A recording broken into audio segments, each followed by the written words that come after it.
Hello everyone, welcome to SSC and RRB express. जैसे कि आपका एसएससी विजय चल रहा है, तो उसी पे अब ये हमारा अगला सेशन है जिसमें हम डिस्कस करेंगे 50 इंपॉर्टेंट पॉलिटी क्वेश्चन। तो ये इसका पार्ट 1 है। And you know Indian polity is very important when it comes to SSC या रेलवे एग्जाम। एसएससी रेलवे दोनों के लिए इंडियन पॉलिटी बहुत ही इंपॉर्टेंट सेक्शन होता है। ठीक है, so do watch this session properly. बाकी जो मेरा जीके और जीए का सेशन है, ये सुबह आपको रोज 9 बजे दिखेगा। ठीक है, मंडे से लेके फ्राइडे डेली एट 9 AM। उससे पहले चैनल को जरूर सब्सक्राइब करें and this is bell icon, इसे जरूर हिट करें। तो चलिए पहला क्वेश्चन देखते हैं। विच of the following does not come under fundamental duty. ठीक है, इनमें से कौन सी चीज है जो कि फंडामेंटल ड्यूटी के अंदर नहीं आती है। ठीक, so that is option 4, to protect freedom of speech and expression. ठीक है, to protect freedom of speech and expression ये फंडामेंटल ड्यूटी के अंदर नहीं आती है। इंडियन कॉन्स्टिट्यूशन के हिसाब से जो टोटल फंडामेंटल ड्यूटीज हैं वो है 11। ठीक है, तो टोटल 11 फंडामेंटल ड्यूटीज है। बाकी ये तीनों फंडामेंटल ड्यूटी के अंदर आता है। To safeguard public property, to protect and improve the natural environment, to protect promote harmony. Which of the following amendments is also known as the mini constitution of India? इनमें से किस amendment को mini constitution of India के नाम से भी जाना जाता है? So that is 42nd amendment, option 2। 42nd amendment को mini constitution of India के नाम से भी जाना जाता है। Part 4 of constitution of India deals with which of the following. जो पार्ट 4 होता है कॉन्स्टिट्यूशन ऑफ इंडिया का, वो इनमें से किस चीज से डील करता है? So it deals with directive principles of state policy. ठीक है, directive principles of state policy से डील करता है part 4 of constitution of India. Who administers the oath of the president of India. जो प्रेसिडेंट ऑफ इंडिया की जो oath होती है उसको कौन एडमिनिस्टर करता है? तो that is chief justice of India. जो चीफ जस्टिस ऑफ इंडिया होते हैं CJI, ऑप्शन 2, वो एडमिनिस्टर करते हैं oath which is taken by the president of our country, president of India. Which of the following are constituents of Indian parliament. जो Indian parliament है उनके में इनमें से कौन कौन उसके कॉन्स्टिट्यूएंट है? तो ऑप्शन क्या है? President, council of state that is Rajya Sabha, house of the people which is called Lok Sabha. ठीक है, तो उनमें से आपको बताना है कि कौन कॉन्स्टिट्यूएंट है इंडियन पार्लियामेंट के। So that is all, option 4, first second 3, मतलब all are the constituents of Indian parliament, that is president, Rajya Sabha and Lok Sabha. Who among the following is the executive head of state in India? इनमें से कौन है executive state और head of state India में? ठीक है, so that is president of our country, option 2। ठीक है, president जो होते हैं वो executive head होते हैं of state in India।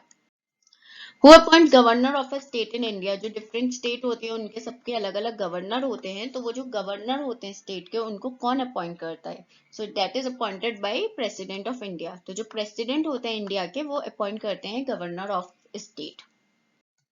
Which article of Indian Constitution has the provision for national emergency? इनमें से कौन सा आर्टिकल है इंडियन कॉन्स्टिट्यूशन का जिसमें प्रोविजन है, has the provision for national emergency? So that is article 352, option 2। Article 352। एक चीज याद रखिएगा पॉलिटी में, आर्टिकल, स्केड्यूल और जो पार्ट होते हैं किस चीज से क्या डील करता है, वो ये तीनों ही चीजें बहुत इंपॉर्टेंट है। ठीक है, नेक्स्ट देखो, what is the minimum age for becoming a governor of state in India. अगर आप मतलब कोई भी जो गवर्नर बनते हैं स्टेट के, कोई भी स्टेट के जो गवर्नर बनते हैं इंडिया में, तो उसके लिए मिनिमम एज कितनी होनी चाहिए for becoming a governor of state? So that is 35 years, 35 साल। ठीक है, ऑप्शन 3। तो 35 साल मिनिमम एज होनी चाहिए। Fundamental duties are mention in which of the following part of Indian constitution. Fundamental duties जो है वो इनमें से इंडियन कॉन्स्टिट्यूशन के किस पार्ट में मेंशनड है? So that is part 4A। ठीक है, ऑप्शन 4, पार्ट 4A में फंडामेंटल ड्यूटीज मेंशनड है। Which of the following right has been removed from fundamental rights and converted to a simple legal right? इनमें से कौन सी right है जो कि फंडामेंटल राइट से रिमूव कर दी गई है और वो कन्वर्ट कर दी गई है एक सिंपल लीगल राइट में? मतलब that right is legal to everyone. ठीक है, so that is right to property, option 2। तो राइट टू प्रॉपर्टी एक ऐसी राइट है जो कि फंडामेंटल राइट में थी जिसको रिमूव कर दिया गया है और वो अब एक सिंपल लीगल राइट में कन्वर्ट हो गई है।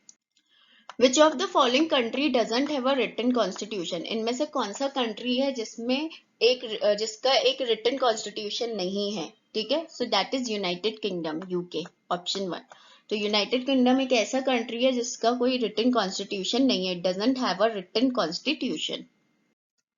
How many times a person can be elected as the president of India? कितनी बार एक पर्सन प्रेसिडेंट ऑफ इंडिया बन सकते हैं, मतलब किसी एक को कितनी बार प्रेसिडेंट ऑफ इंडिया बनाया जा सकता है?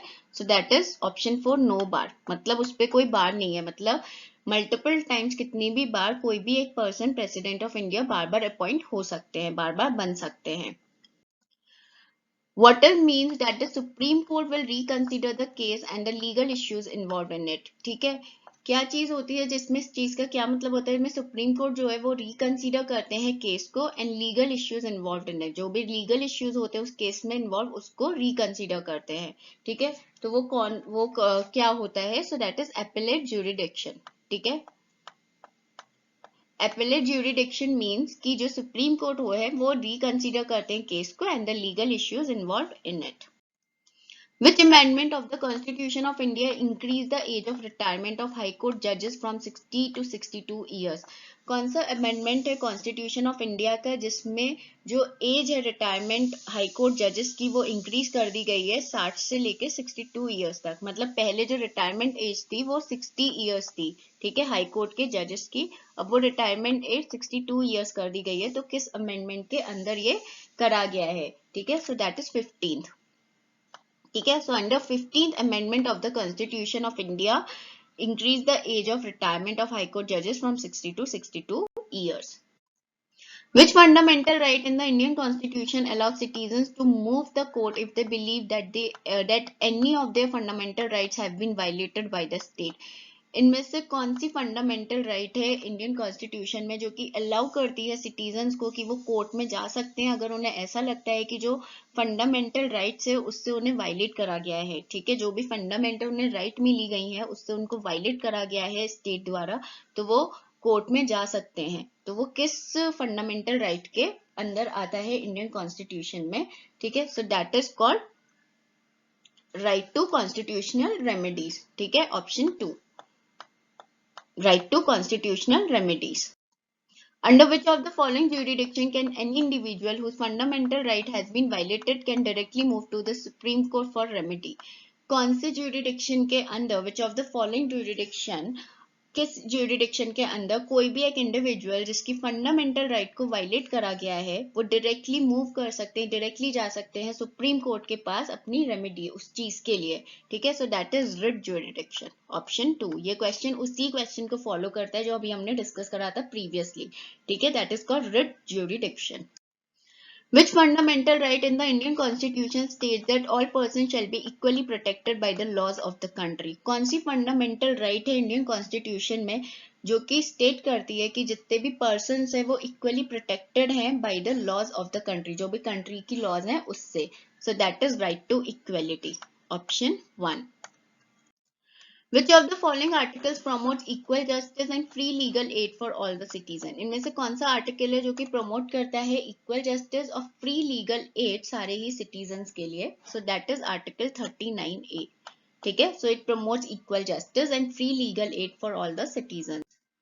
Manipur, Meghalaya and Tripura became states under, Manipur, Meghalaya, Tripura जो कि आपकी तीनों नॉर्थ ईस्ट स्टेट्स हैं, वो स्टेट्स बनी इनमें से किस एक्ट के अंदर? So they became states under Northeastern Area Reorganization Act 1971. ठीक है, option 4. The Constitution of India was amended for the first time in which year? Constitution of India जो था वो किस पहली बार कब अमेंड करा गया था, किस ईयर में अमेंड करा गया था पहली बार? So that was 1951. ठीक है, so it was amended for the first time in year 1951. Under which article of the Constitution of India can members of the Anglo-Indian community can be nominated to the Lok Sabha by the President? किस article constitution के किस article के अंदर जो member हैं Anglo Indian community के वो nominate हो सकते हैं लोकसभा में प्रेसिडेंट द्वारा? ठीक है, so that is article 331 of the constitution of India. ठीक है, option 2। Who presides over the joint sitting of the Lok Sabha and Rajya Sabha? जो joint sitting होती है लोकसभा और राज्यसभा की उसमें कौन प्रिसाइड करता है? Who handles that? ठीक है, who presides over that joint sitting meeting? ठीक है, so that is the speaker of Lok Sabha. Option 1, speaker of Lok Sabha. How many sessions of the Lok Sabha are normally held in a year? कितने session Lok Sabha के normally एक साल में होते हैं? ठीक है, सो दैट इज 3. ठीक है, so 3 sessions of the Lok Sabha are normally held in a year. तो इसी के साथ जो आपके पॉलिटी के 50 इंपॉर्टेंट क्वेश्चंस हैं उसका पार्ट 1 हम लोगों ने यहीं कंप्लीट कर लिया है. ठीक है, नेक्स्ट में हम लोग इसका पार्ट 2 लेकर आएंगे, दैट इज कल हम इसका पार्ट 2 डिस्कस करेंगे. टाइमिंग आपका सेम रहेगा 9 बजे. So do like this video, अपने दोस्तों के साथ जरूर शेयर करें ये वीडियो, एंड चैनल को जरूर सब्सक्राइब करें, and don't forget to hit this bell icon.